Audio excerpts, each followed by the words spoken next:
नमस्कार साथियों, मैं देवेंद्र सिंह आपके अपने YouTube चैनल DSP क्लासेस में आपका स्वागत करता हूं।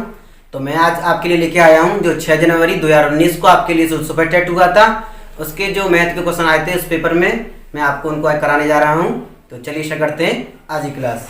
जैसा कि आपके सामने ये क्वेश्चन लिखा हुआ है, चक्रवृद्धि ब्याज की दर से कोई राशि 15 वर्षों में दोगुनी हो जाती है तो कितने वर्षों में वो 8 गुनी हो जाएगी। इस सवाल को करने के लिए मैं आपको 2 ट्रिक सिखाऊंगा। तो चलिए स्टार्ट करते हैं।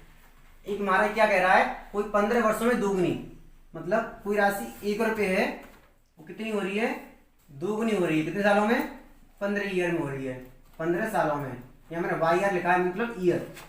कोई राशि 2 सालों में कितनी, 15 सालों में कितनी हो रही है, दोगुनी हो रही है। अब मुझे 8 गुनी करनी है तो 2 का 2 गुना कितना होगा, 4 हो जाएगा ये, और 4 का 8 हो जाएगा। मतलब हम 8 तक कितनी बार में पहुंचेंगे, एक बार यहाँ, एक बार यहाँ, एक बार यहाँ। तो ये 15 साल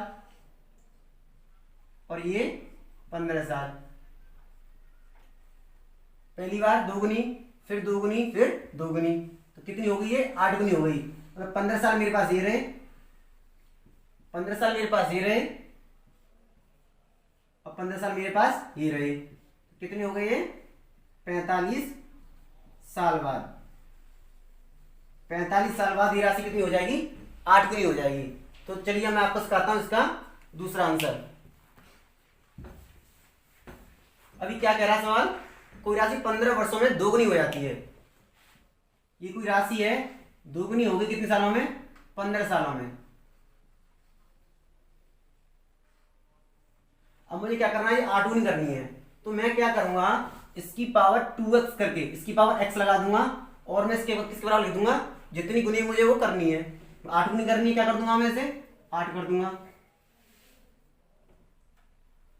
अब ये क्या हो जाएगा, 2 की पावर x बराबर हो जाएगा 8 को क्या लिख सकता हूं मैं, हमको इसको ब्रेक करना पड़ेगा इसी के बेस में। मतलब यहाँ 2 का बेस है तो मुझे यहाँ क्या लेना पड़ेगा, 2 का बेस लेना पड़ेगा। तो ये भी हो जाएगा 2 की पावर 3।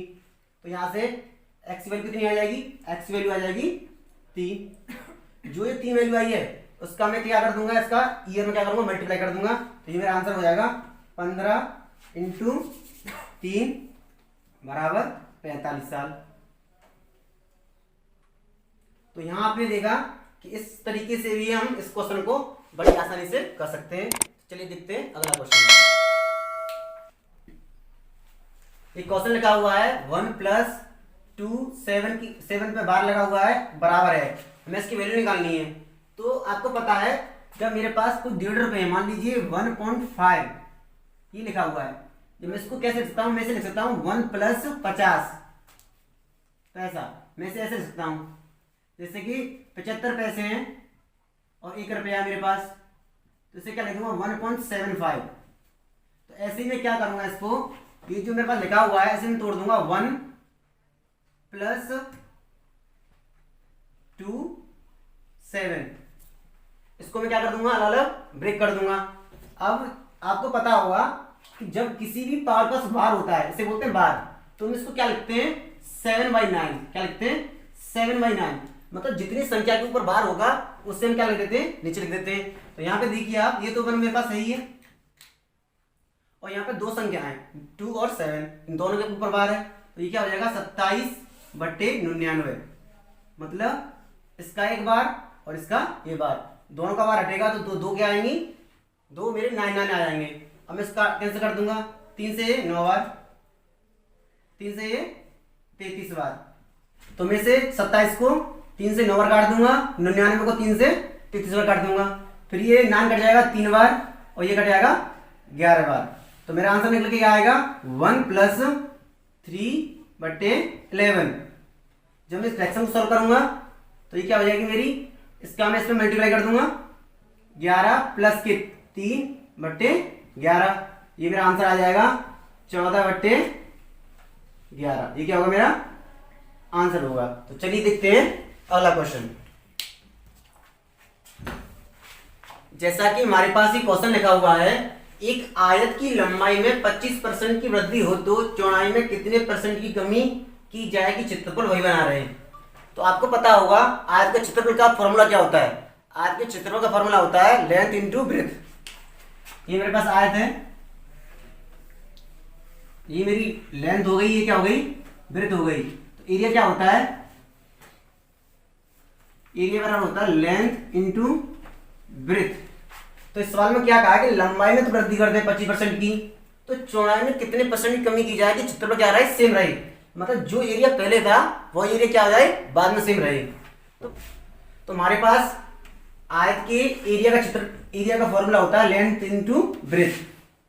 तो मैं यहाँ पे आपको समझाऊंगा 25% वृद्धि। 25% की वृद्धि का मतलब क्या है, ये 25% लिखा हुआ आपके पास, जब मैं परसेंट के साइन को हटाऊंगा तो बट्टे में क्या लिखूंगा, 100 लिखूंगा। तो ये हो जाएगा 25/100, और ये 25 से एक बार कट गया, 25 से 4 बार, मतलब 1/4, और ये +1/4।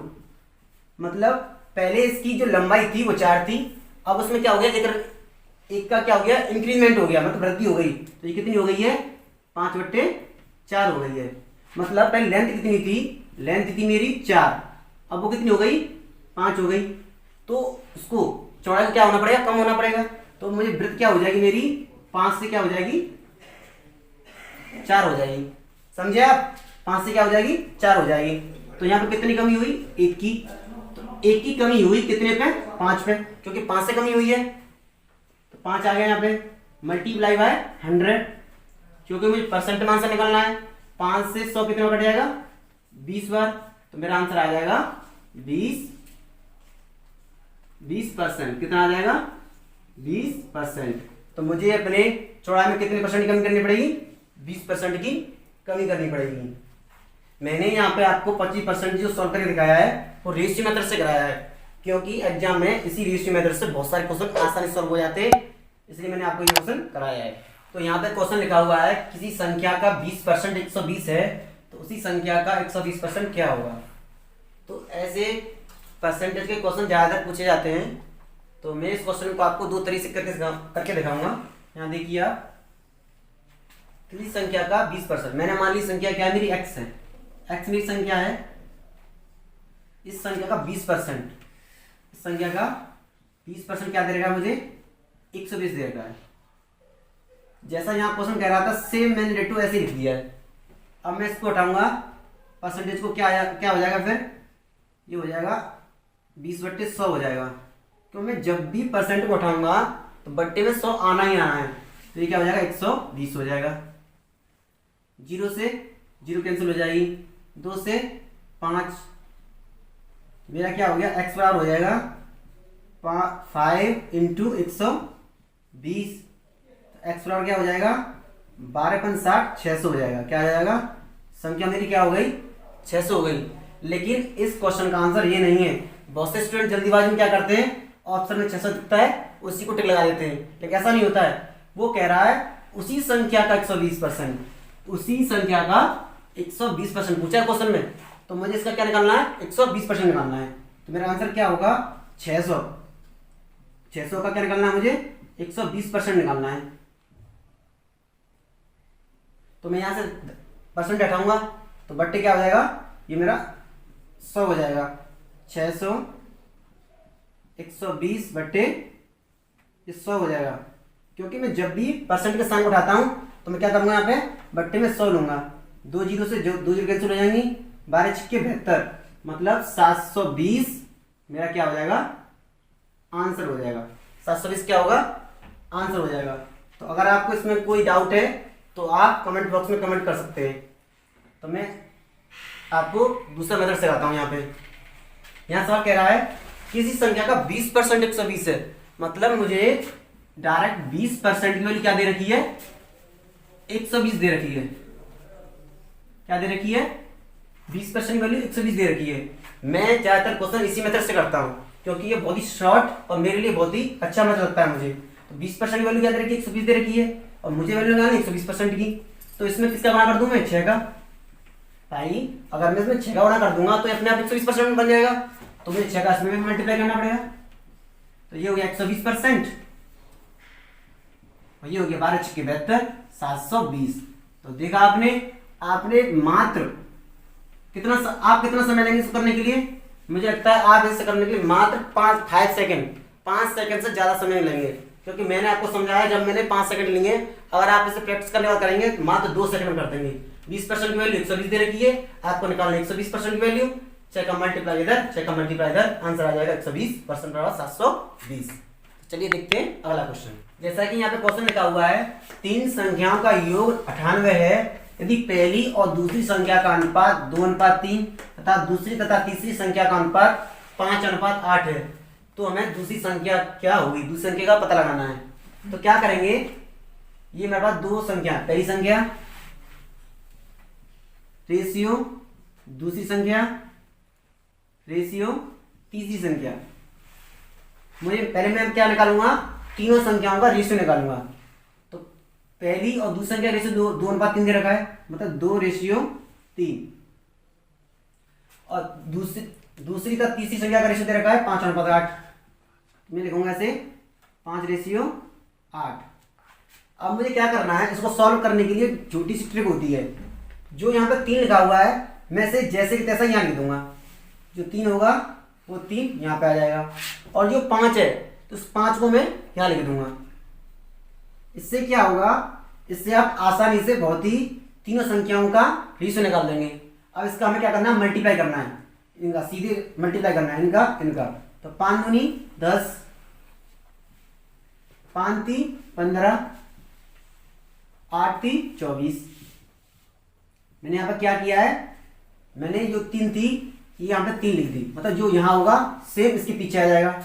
और यहाँ 5 है, इसके पीछे क्या है, 5 है, तो इसके पीछे भी 5 आ जाएगा।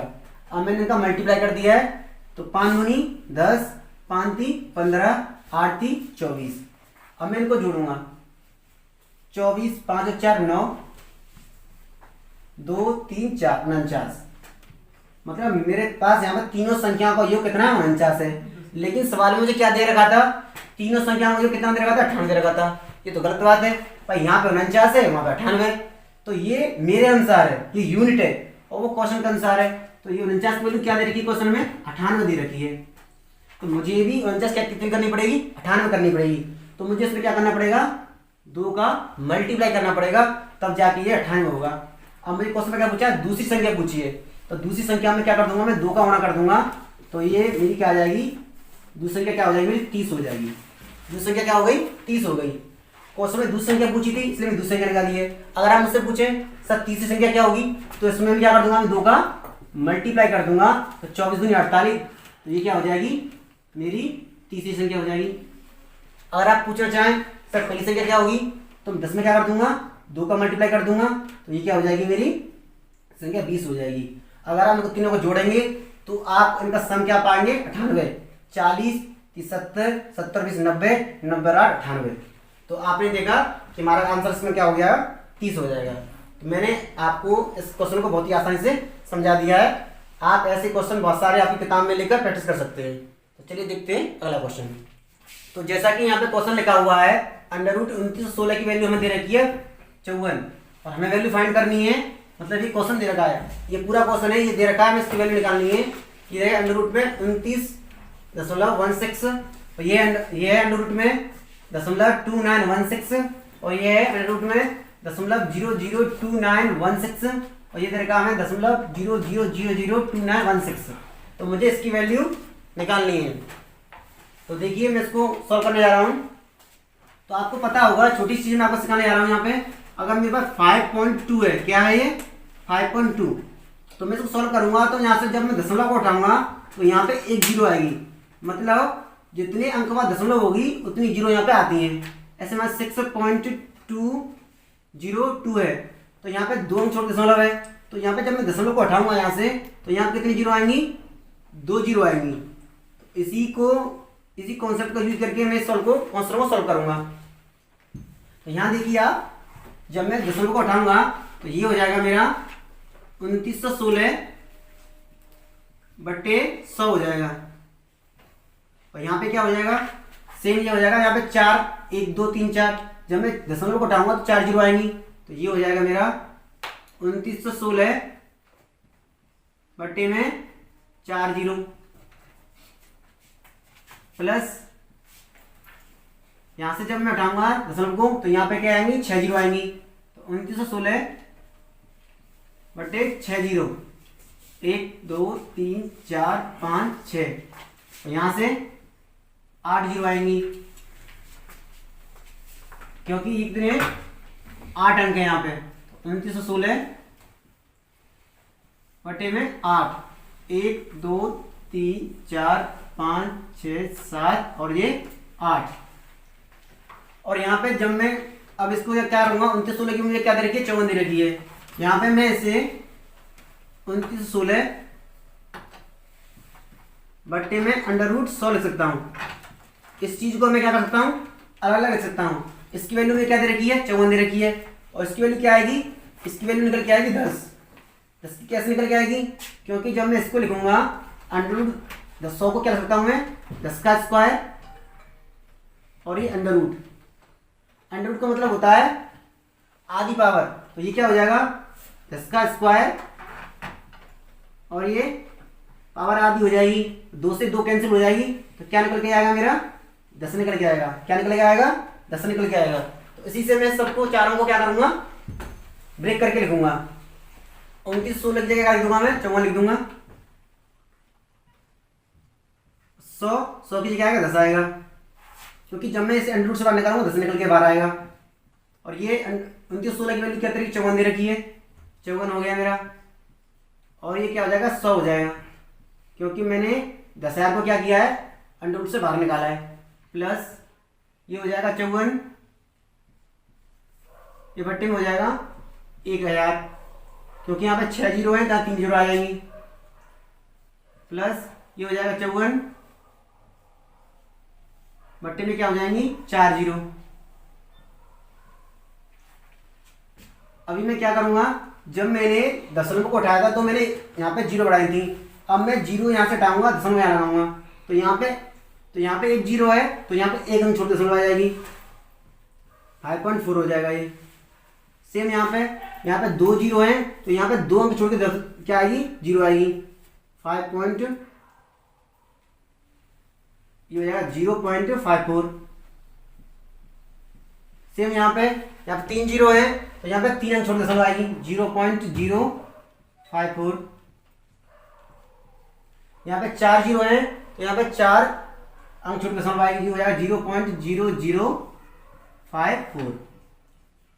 अब बस हमको क्या करना है, इन सबको ऐड कर लेना है, तो हमारा वही आंसर होगा। चलिए ऐड करते हैं। अब बहुत से स्टूडेंट क्या करते हैं, इनको ऐड करने में गलती करते हैं, तो आप यहाँ पे ध्यान से देखिए कैसे ऐड करते हैं। तो यहाँ पे मैं ऐड कर रहा हूँ इनको, पहले मैं इसको लिखूंगा क्योंकि यहाँ पे दशमलव के ज्यादा अंक हैं। ये होगा 0.00054। इसके बाद मैं इसको लिखूंगा, इसके नीचे ये हो जाएगा मेरा 0.054। इसके बाद मैं इसको लिखूंगा 0.54। इसके बाद मैं इसको लिखूंगा तो हो जाएगा 5.4। तो इनको जोड़ने के बाद जो आंसर आएगा वही हमारा फाइनल आंसर होगा। जब मैं इसे जोड़ूंगा ये हो जाएगा 4, ये 5, ये 4, ये 5 + 4 9, और ये 5 + 4 9, और दशमलव यहाँ पे आ जाएगी मेरी, और ये 5। तो मेरा आंसर क्या निकल के आया, 5.99454। तो मेरा क्या होगा, आंसर होगा। बहुत से स्टूडेंट्स को यहाँ पे इनका ये 100 हुआ, 10,000 हुआ, इसका निकालने में प्रॉब्लम आ सकती है, तो यहाँ पे और करके दिखा रहा हूँ। जैसे कि मुझे यहाँ पे क्या करना है, यहाँ पे आप सीख लीजिए, ये मेरा रूट में क्या है, ये मान लो ये वाला है 4 जीरो, यहाँ पे 4 जीरो है। अब मुझे रूट से बाहर निकालनी है, तो मैं क्या करूंगा, मैं इस 10,000 का क्या लिख सकता हूँ, मैं इसे 100 का स्क्वायर लिख सकता हूँ। क्या लिख सकता हूँ, रूट में 100 का स्क्वायर लिख सकता हूँ। स्क्वायर रूट का मतलब क्या होता है, पावर आधी होना। तो मैं क्या कर दूंगा, इसे 100 का स्क्वायर, और इसकी पावर क्या हो जाएगी, आधी पावर हो जाएगी।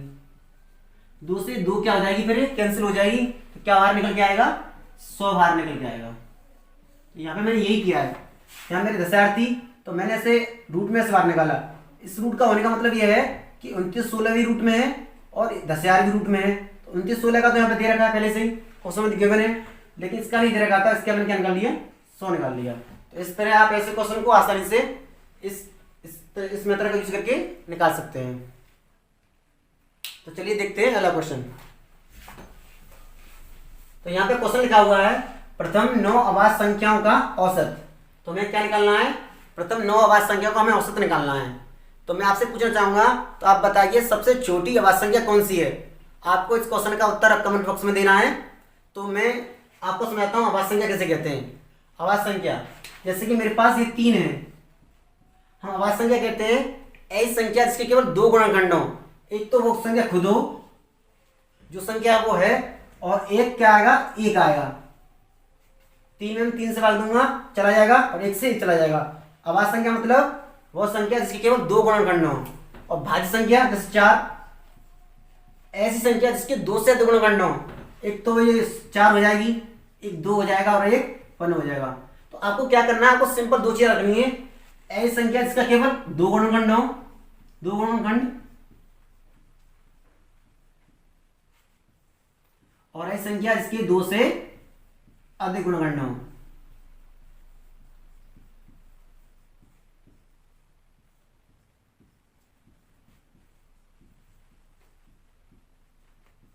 आपको ये सिंपल सी परिभाषा याद रखनी है। तो आते हैं अपने क्वेश्चन पर। तो पहले मुझे प्रथम 9 अभाज्य संख्या लिखनी पड़ेंगी। तो पहली क्या होती है मेरी? 2, 3, 5, 7, 11, 13, और ये 17, 19, और ये 23। 1 2 3 4 5 6 7 8 9। तो मैंने यहाँ पे प्रथम 9 अभाज्य संख्या लिख ली है। पहली 9, दूसरी 2, 3, 5, 7, 11, 13, 17, 19, 23। अब मुझे इनका क्या लगाना है? औसत लगाना है। तो औसत क्या होता है? औसत होता है इन सभी का योग और उन्हें टोटल संख्या से डिवाइड। मतलब औसत क्या होगा? संख्याओं का योग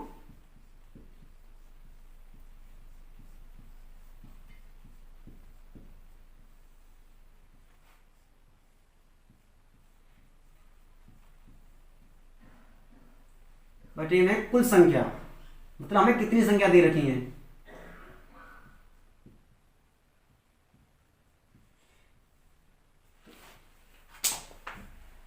तो यहां पे मैं संख्या का योग करूंगा। तो इन संख्याओं को मैं यहां पे लिख लेता हूं।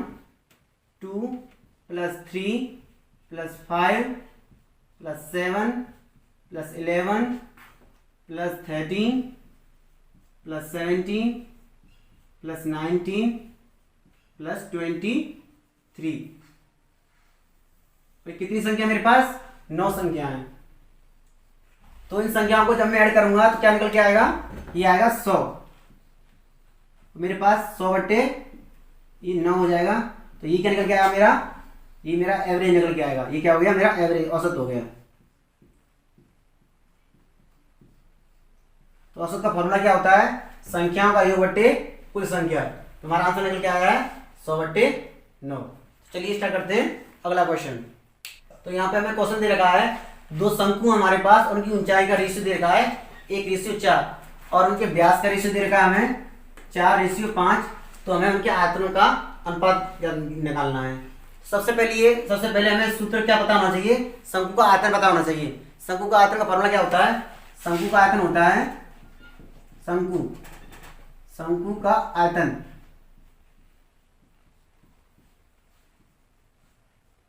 शंकु का आयतन होता है 1/3 पाई r²h। क्या होता है? 1/3 पाई r² होता है। और यहाँ पे 1/3 और पाई क्या है? यहाँ पे कांस्टेंट वैल्यू है। मतलब जब मैं रेशियो निकालूंगा, आयतन निकालूंगा, तो इसका कोई उस पर असर नहीं पड़ेगा। तो देखिए मेरे पास शंकु दे रखा है, ये शंकु है, और एक शंकु मुझे ये दे रखा है। इन दोनों की मुझे आयतन का रेशियो निकालना है। तो आयतन का फॉर्मूला 1/3 पाई r²। मैं इसे r1 मान ले रहा हूँ, पाई r²h, और इसे h1 मान ले रहा हूँ क्योंकि मुझे 2 शंकु है ना। तो इसको r1, इसको h1, और ये हो जाएगा 1/3 पाई r2 का और h1। 1/3 पाई r²h और 1/3 पाई r²h।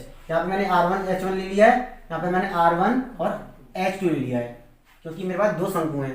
तो ये देखिए 1/3 से 1/3 कैंसिल हो जाएगा, पाई से पाई कैंसिल हो जाएगी। अब मुझे R1 की वैल्यू रखनी है, लेकिन इस क्वेश्चन में R1 की वैल्यू नहीं दे नहीं रखी है, इसमें डायरेक्ट मुझे व्यास दे रखा है, व्यास। बहुत से स्टूडेंट क्या करेंगे, इस वैल्यू को यहाँ पे क्या कर देंगे, डायरेक्ट पुट कर देंगे। ऐसा करने से क्या होगा, उनका आंसर क्या आएगा, गलत आएगा। तो हमें क्या करना है, R1 लिखनी है। तो हमें पता है जो हमारी रेडियस होती है, रेडियस क्या होती है, डायमीटर क्या होती है, आधी होती है। क्या होती है, डायमीटर व्यास की क्या होती है, आधी होती है। तो मैं क्या करूंगा, जो व्यास उसका आधा कर दूंगा 4/2, इसको लिख दूंगा। 2 बार है, R स्क्वायर है, तो ये क्या हो जाएगा 4/2, 2 बार हो जाएगा। एच की वैल्यू क्या हो जाएगी, एच की वैल्यू कितनी दे रखी है, यहाँ पे शंकु की 1 दे रखी है, तो ये 1 हो जाएगा। सेम यहाँ पे R2 कितनी है, 5 है। R2 5 नहीं है, वो क्या है, D है, व्यास है। तो क्या कर दूंगा 5/2 कर दूंगा, इसे भी क्या कर दूंगा 5/2। ऐसा मैं क्यों कर रहा हूं, क्योंकि वो दे रखा है व्यास, मुझे यहाँ पे मान लगाना है त्रिज्या का, तो वो क्या हो जाएगा, आधा हो जाएगा। और ये मल्टीप्लाई में क्या हो जाएगा, यहाँ पे ऊंचाई कितनी दे रखी है, 4 दे रखी है, तो यह 2 से ये 2 कैंसिल हो जाएगी, और इस 2 से ये 2 कैंसिल हो जाएगी, और इस 4 से ये 4 कैंसिल हो जाएगी। तो मेरा आंसर निकल के आएगा, यहाँ से आएगा V1 और V1/V2, मतलब पहले उसका पहले शंकु का आयतन अपॉन में दूसरे शंकु का आयतन। ये मैंने शंकु माने थे, पहला शंकु और दूसरा शंकु, इनके आयतन होंगे V1 V2 बराबर आ जाएगा। ये 4 ऊपर से 4 बचा, और नीचे बचा ये 25, तो मेरा आंसर आ गया 4/25। अगर आपको मेरी वीडियो पसंद आती है तो आप मेरी वीडियोस को लाइक कीजिए और मेरी वीडियोस को अपने सभी फ्रेंड्स के साथ शेयर कीजिए। ये देखते हैं अगला क्वेश्चन।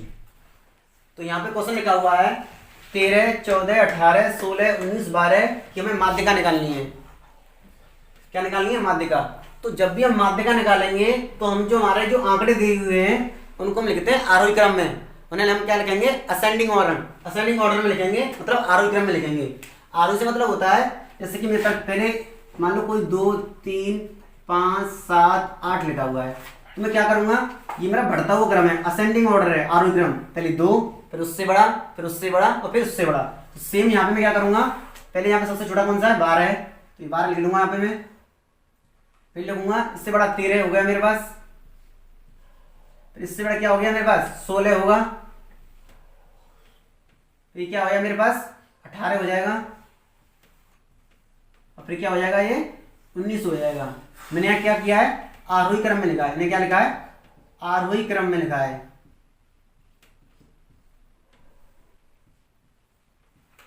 जब भी हमें क्वेश्चन क्या पूछेगा, माध्यिका पूछेगा, तो हमें सबसे पहले क्या करना है, इन्हें आरोही क्रम में लिखना है। अब क्या करेंगे हम, ये मेरे 12, 3 और 3 6, 12, 13, 14, यहाँ पे हम 14 भूल गए हैं, तो ये 12, 13 और ये 14, तो ये हमारे किस में लिख दिए हमने, आरोही क्रम में लिख दिए। अब हमें इसका आंसर निकालना, माध्यिका निकालनी है। तो इसमें क्या देखते हैं, बीच का नंबर देखते हैं, मतलब दोनों तरफ से जो नंबर बीच में आई, जैसे कि 12 यहाँ पे 19, 13 या 18, 16, 14, तो यहाँ पे कोई बीच का नंबर नहीं आ रहा, मतलब ये 3 अंक यहाँ पे हो गए, 3 अंक यहाँ पे हो गए, तो इसका बीच का नंबर क्या होगा, ये होगा 14 + 16/2। मतलब एक संख्या मैंने यहाँ से काटी, एक यहाँ से काट दी, एक यहाँ से काट दी, एक यहाँ से काट दी। अब ये 2 अंक बचे हैं, अगर यहाँ पे 1 अंक बचता, मान लीजिए अगर ये ओनली 16 बचता, तो ये मेरा क्या हो जाता, आंसर हो जाता। लेकिन यहाँ पे कितने अंक बचे हैं, 2 अंक बचे हैं, तो इन दोनों को ऐड कर लूंगा और मैं 2 में डिवाइड लगा दूंगा, तो हो जाएगा 30/2, मतलब बराबर 15। ये क्या हो जाएगा, मेरा आंसर हो जाएगा। मतलब ऐसी संख्या जो इन दोनों की क्या होगी, बीच में होगी। एक छोटा सा एग्जांपल आप समझ लीजिए, मान लीजिए मुझे 2, 3, 5, 6 और 7 की क्या निकालनी है, माध्यिका निकालनी है। ये आपके लिए छोटा सा एग्जांपल है समझने के लिए, क्योंकि यहाँ पे 1, 2, 3, 4, 5, 6 टर्म थे। यहाँ पे इवन टर्म है, यहाँ पे ऑड टर्म है, यहाँ पे सम टर्म थे, यहाँ पे सम टर्म है। तो इसमें क्या होगा, 2 से 2 कैंसिल, 7 कैंसिल, इससे ये कैंसिल, तो ये क्या हो गया, मेरी माध्यिका हो गई। ये बहुत ही आसान ट्रिक होती है जो आपको ऐसी छोटी छोटी कक्षा में उपलब्ध कराई जाती है। और मैं पिछली कक्षाओं में आपका अलजेब्रा का टॉपिक करा चुका हूँ, उसका वीडियो मैं आई बटन में उपलब्ध करा दूंगा। आप वहाँ से उस वीडियो को देख सकते हैं। अगर आपको मेरी वीडियोस पसंद आती हैं तो आप मेरी वीडियोस को लाइक कीजिए, मेरे चैनल को सब्सक्राइब कीजिए और मेरी वीडियोस को शेयर भी कीजिए।